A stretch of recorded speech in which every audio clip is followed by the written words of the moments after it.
आज मैं आपको जानकारी दूंगा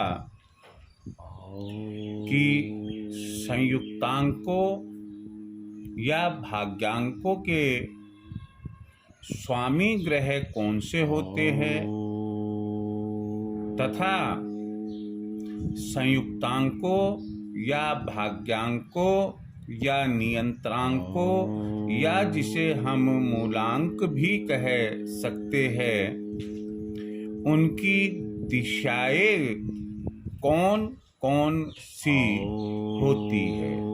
इन दोनों बातों की जानकारी आज मैं आपको देने जा रहा हूँ। जैसा कि आप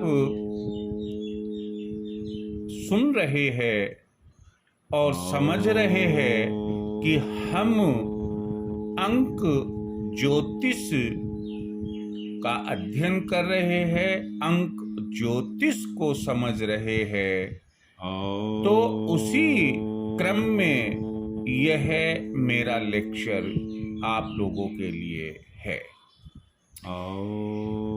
यदि आपने मेरे पहले वाले 2 एपिसोड्स संयुक्तांकों भाग्यांकों के संबंध में देखे हैं, तो ये तीसरा जो एपिसोड है यह आपके लिए बहुत महत्वपूर्ण रहेगा। मैं आपको बता दूं कि अगर किसी कारण से आप अभी तक मेरे चैनल को सब्सक्राइब नहीं कर पाए हैं, आप कीजिए। कारण उसका यह है कि मेरी यह कोशिश है कि जो ज्योतिष की जानकारी रख रहे हैं, रखते हैं, चाहे वह भारतीय ज्योतिष सीखना चाह रहे हैं, चाहे वह वेस्टर्न ज्योतिष के आधार पर, न्यूमरोलॉजी के आधार पर कोई जानकारी चाहते हैं, सीखना चाहते हैं, उनको मैं सरल और सहज शब्दों में विश्लेषणात्मक तरीके से गणितीय भाग लेते हुए ये जो सारा का सारा जो आपको बता रहा हूँ, चाहे वह भारतीय ज्योतिष में हो या अंक ज्योतिष में हो, ये गणित वाला भाग चल रहा है, ना कि फलादेश का। इसलिए आप इसे खूब अच्छे से समझे। जिसे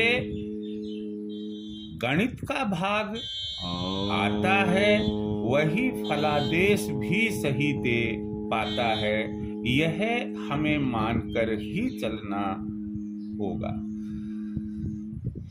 आप पूरा वीडियो देखें। अब मैं अपने विषय पर आता हूँ। इसमें मैंने आपको पहली बात कही है कि प्रत्येक संयुक्तांक या भाग्यांक का स्वामी अर्थात प्रतिनिधि ग्रह होता है। यहाँ में एक बात अभी मेरे दिमाग में आई है, वो शेयर करूंगा कि कुछ लोगों की आदत होती है कि वो स्क्रीनशॉट ले लेते हैं और उसके बाद उसको पढ़ने लग जाते हैं, पूरी बात नहीं सुनते हैं। ध्यान रहे कि ये तो बातें हो सकता है आपको और कई जगह मिल जाए, तो क्या सब जगह हार्ड कॉपी लेकर काम चल जाएगा? तो फिर स्कूल, कॉलेज, यूनिवर्सिटीज ये तो सब बंद हो जाएगी, गुरु कोई रहेगा ही नहीं। तो बिना गुरु ज्ञान प्राप्त नहीं होता है। मैंने जानबूझकर इंटेंशनली ये जो व्हाइट बोर्ड पर लिखना प्रारंभ इसलिए किया कि ताकि अगर आपका ध्यान इधर उधर रहे तो आप यह तुरंत कैच कर सकते हैं कि मैं अभी कहाँ था और सर अभी कहाँ बोल रहे हैं, हमें बता रहे हैं, मुझे इसमें क्या समझना है। मैं आपको यही एडवाइस दूंगा कि बजाय स्क्रीनशॉट लो, रखो आपके पास में, लेकिन वीडियो को आप पूरा देखें, सुने और समझे। दूसरा बिंदु मैंने आपके लिया है कि कुल 9 संयुक्तांक या भाग्यांक होते हैं। कहाँ से लेकर 1, 2, 3 ऐसे लेकर 9 तक होते हैं, और 9 ही ग्रह होते हैं जो उनके प्रतिनिधि ग्रह होते हैं। इसका मतलब यह हुआ कि एक भाग्यांक या संयुक्तांक का एक ग्रह हो गया। 9 ग्रह कौन से? सूर्य, चंद्र, मंगल, इसी क्रम में राहु केतु तक। जातक का स्वभाव, उसकी प्रकृति, नेचर, उसका कैरेक्टर, उसका धनवान या गरीब होना, उसका बुद्धिमान या मंद बुद्धि होना आदि पर इसी ग्रह का प्रभाव रहता है। हम जातक का जो कंट्रोलिंग नंबर, नियंत्रांक ज्ञात करते हैं, संयुक्तांक, भाग्यांक ज्ञात करते हैं, और उसका प्रतिनिधि ग्रह यदि हमें मालूम है तो हम ये कह सकते हैं कि ग्रह की नेचर ऐसी है तो स्वाभाविक है कि उस ग्रह का प्रभाव जातक पर उसी प्रकार से जो ग्रह की नेचर है उस प्रकार से ही रहेगा। वह क्रोधी होगा, वह विनम्र होगा, वह बुद्धिमान होगा, वह धनवान होगा, वह गरीब होगा, वह साहसी होगा, वह कायर होगा, वह शानो शौकत वाला होगा, आदि आदि। यह निर्भर करता है कि संयुक्तांक का प्रतिनिधि ग्रह कौन सा है। संयुक्तांक या भाग्यांक और उनके प्रतिनिधि ग्रह, ये मैंने टेबल बनाई है जिसे आप अच्छे से समझे। पहला कॉलम हमने लिया है संयुक्तांक या भाग्यांक और दूसरा कॉलम लिया है प्रतिनिधि ग्रह। पहला अंक हमारा 1 होता है, जैसा कि मैंने आपको बताया। कुछ लोग केवल जो जन्म तिथि होती है, जैसे किसी की 10 तारीख है तो मूलांक 1 आ गया, किसी की 28 तारीख है तो मूलांक 1 आ गया। यहाँ चाहे वह मूलांक हो या संयुक्तांक हो, हम संयुक्तांक को ध्यान में रखते हुए ही आपको प्रतिनिधि ग्रह बता रहे हैं। यहाँ ध्यान रहे आपको कि अगर संयुक्तांक 1 है तो उसका प्रतिनिधि ग्रह है, उसका स्वामी ग्रह सूर्य है। 2 होने पर चंद्रमा होगा, 3 होने पर गुरु होगा, 4 होने पर राहु, 5 होने पर बुध, 6 होने पर शुक्र, 7 होने पर केतु, 8 होने पर शनि और 9 होने पर मंगल प्रतिनिधि ग्रह होगा। तो इस तरह से आपको मैंने ये पूरी सारणी बनाकर बताई है कि संयुक्तांक या भाग्यांक या नियंत्रांक या मूलांक के प्रतिनिधि ग्रह कौन कौन से होते हैं। संयुक्तांकों और भाग्यांकों की अनुकूल दिशाएं। आप ध्यान रखिएगा कि जातक को जो हमारी मुख्य 8 दिशाएं हैं, उनमें से कोई एक दिशा अनुकूल, सर्वाधिक अनुकूल रहती है। ये 8 दिशाएं कौन सी हैं? जिनमें बेसिक जो डायरेक्शंस है वो तो नॉर्थ, ईस्ट, वेस्ट, साउथ, उत्तर, दक्षिण, पूरब, पश्चिम ही होते हैं। लेकिन 4 कोणों की 4 दिशाएं और होती है।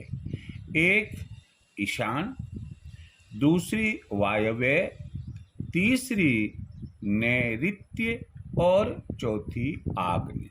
इस तरह से ये कुल 8 दिशाएं होती है। जिनको कि हमने यहाँ कंसीडर किया है। हम जानते हैं कि हमारा किसी भी जातक के लिए संयुक्तांक या मूलांक तो एक ही होगा।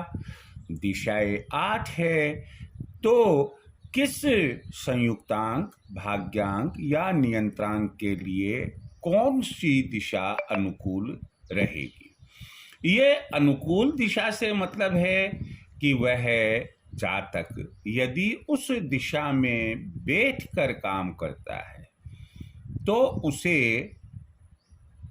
सफलता प्राप्त होगी। जैसे स्टूडेंट है और उसे पूरब दिशा, हमने उसके संयुक्तांक के आधार पर अनुकूल दिशा बताई, उसे पूरब दिशा वाले कक्ष में बैठकर पढ़ना चाहिए, पूरब की तरफ मुंह रखकर पढ़ना चाहिए। पूरब की यात्राएं उसके लिए लाभदायक होगी। जब वह बड़ा हो जाएगा तो शायद हो सकता है कि नौकरी पूरब दिशा की तरफ करेगा तो वो ज़्यादा अनुकूल रहेगी।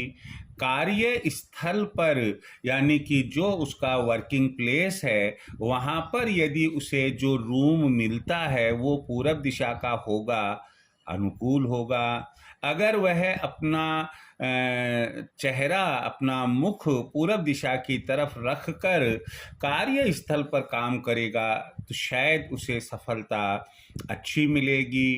तो ये जो अनुकूल दिशाएं है वो इस रूप में काम आती है। इसलिए हर जातक को जो अंक ज्योतिष में विश्वास रखता है उसे अपने संयुक्तांक या भाग्यांक के लिए कौन सी दिशा अनुकूल रहेगी इसकी जानकारी उसे होनी चाहिए। यहाँ मैंने टेबल बनाकर आप लोगों को बताया है।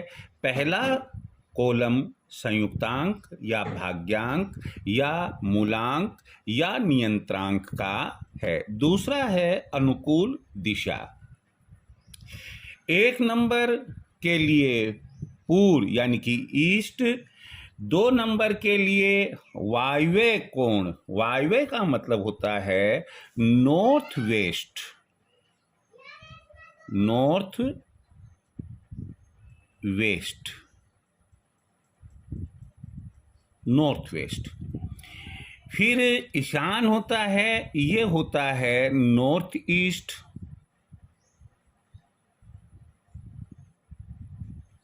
नैऋत्य कोण यानी कि दूसरा वायव्य कोण। तीसरा 3 नंबर जिसका संयुक्तांक है उसके लिए ईशान कोण अनुकूल होगा। और चौथा 4 संयुक्तांक जिसका है उसके लिए अनुकूल दिशा होगी, अनुकूल दिशा होगी साउथ वेस्ट, नैऋत्य कोण। संयुक्तांक 5 के लिए अनुकूल जो डायरेक्शन है वो है नॉर्थ। 6 संयुक्तांक या भाग्यांक की अनुकूल दिशा आग्नेय है, जिसे हम साउथ ईस्ट कहेंगे। संयुक्तांक 7 की अनुकूल दिशा नैऋत्य है, जिसे हम साउथ वेस्ट कहेंगे। संयुक्तांक 8 की जो फेवरेबल डायरेक्शन है वो है पश्चिम, जो वेस्ट होती है। संयुक्तांक 9 की है दक्षिण, जो साउथ होती है। तो इस तरह से मैं पुनः आपको रिपीट करके बताता हूँ। संयुक्तांक 1 की अनुकूल दिशा पूर्व यानी ईस्ट। संयुक्तांक 2 के लिए वायव्य नॉर्थ वेस्ट। संयुक्तांक 3 के लिए ईशान नॉर्थ ईस्ट। संयुक्तांक 4 के लिए नैऋत्य साउथ वेस्ट। संयुक्तांक 5 के लिए उत्तर यानी कि नॉर्थ। संयुक्तांक 6 के लिए आग्नेय साउथ ईस्ट, संयुक्तांक 7 के लिए नैऋत्य साउथ वेस्ट, संयुक्तांक 8 के लिए पश्चिम यानी कि वेस्ट, और संयुक्तांक 9 के लिए जो अनुकूल दिशा है वो दक्षिण यानी कि साउथ होती है। तो इस तरह से मैंने आपको संयुक्तांकों, भाग्यांकों की अनुकूल दिशाओं की जानकारी दी। मुझे उम्मीद है कि आपको समझ में आया होगा। यदि किसी भी प्रकार की आपकी कोई क्वेरी है, आपका कोई मन में प्रश्न उत्पन्न होता है, आप कमेंट बॉक्स में ज़रूर लिखें। बहुत ही इम्पोर्टेंट जो पॉइंट है या टॉपिक है अपना, वह चल रहा है। इसे खूब गहराई के साथ आप समझें और इसकी खूब अच्छी प्रैक्टिस करें। Thank you very much. जय श्री कृष्ण।